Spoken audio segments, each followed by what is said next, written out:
Hi everyone, welcome to today's devotion. Today I want to talk about a hobby that I have, and one of the things that really makes me think about God, and that hobby is miniature wargaming. So I brought along this guy, it's a Doomsday Ark that I've built and painted and play with, or will play with on the table once things are sort of back to normalish. But the reason I like that is because, or one of the reasons I like it is because of the creativity and the imagination that's gone into making the game system. So this is a game called Warhammer by Games Workshop.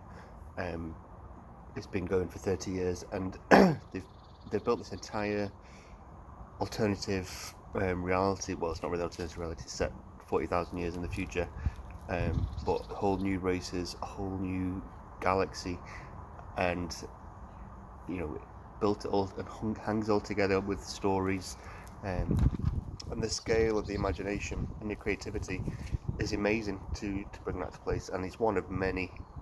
I love reading novels or watching films where they've created a whole. Star Wars is a good example where they created a whole of the galaxy. The epic scale of it really appeals to me because it makes me really appreciate the creativity and the imagination of God. Human beings are imagining these things and creating these things in their minds, but ultimately God is the source of that imagination and creation, and God is literally able to physically do the creation, which humans aren't, obviously, but the wonder and the scale of that really makes me appreciate God's creativity, which ironically enough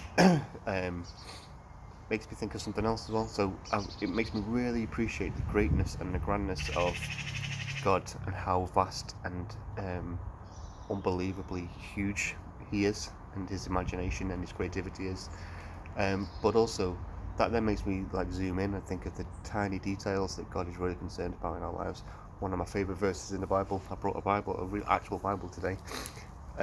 Which is from Zechariah 2, verse 8. I'm pretty sure I'm not reading it correctly in the context, but it fits other parts of the Bible stuff, so I'm pretty sure it's not heresy either.